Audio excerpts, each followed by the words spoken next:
Ang Armed Forces of the Philippines ay hindi napigla sa babala ng China na ang magkasanib na pagsasanay militar ng Pilipinas sa mga kalyado ay maaring magpapataas ng dibisyon at kumprontasyon sa Indo-Pacific. Sinabi ito ni Rear Admiral Roy Vincent Trinidad noong Martes. Isa pa sa mga hinaing ng China na dapat raw tigilan na at iksayakan sila ang taunang balikatang exercises na pinangunahan ng Pilipinas dahil hindi nila ito hayaan nang umibabaw sa anumang pagsali ng ilan ng mga kapitbahay nito sa Asya na itinuturing ng China na malapit na kalyado nito. Ayon sa China state media na kontrolado ng kanilang gobyerno, binalaan nito ang Pilipinas at US na ito na ang huling pagkakataon na bibigyan nila ng huling pagsasanay ang mga nasabing bansa kasama ng iba pang mga dahil papapilitan silang gumawa ng mga bagay na pagsisisihan ng Pilipinas. Hindi man binanggit ng China kung ano ang kanilang magiging hakbang sa kanilang nailathala na nasabing news media outlet, pero sabi ng ilang mga defense expert ay pwede raw harangin ng China ang lahat ng mga barko at eroplano na lalahok sa nasabing military exercises.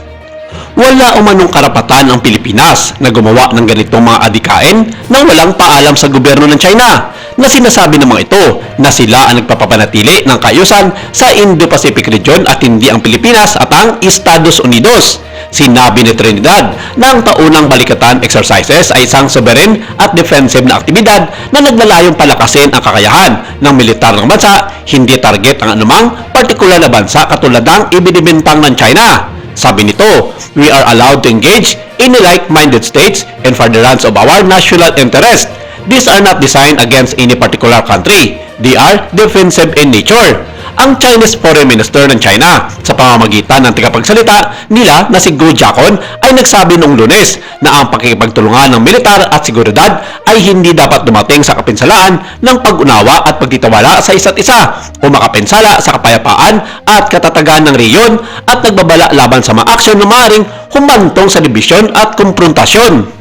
Dapat na raw itong matigil dahil matagal na namumuro ang China at iba pang mga kapitbahay nito sa Asya sa ginagawa ng Pilipinas na nag-uudyok ng isang kaguluhan sa Indo-Pacific. Sinabi ni Trinidad na ang mga payag ng Beijing ay inaasahan na inilarawan ang mga ito bilang bahagi ng mapanlinlang na pagmimensahe at idinagdag na ang militar ay hindi mapigilan sa pagdaraos ng mga pagsasanay.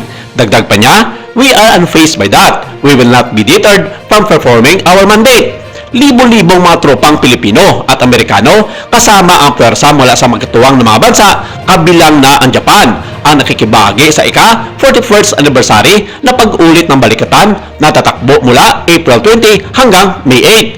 Nauna nang sinabi ng Armed Forces of the Philippines na si General Romeo Bernal Jr. na ang mga pagsasanay ngayong taon ay ang pinakamalaki at pinakamaslibuot sa kasalukuyan.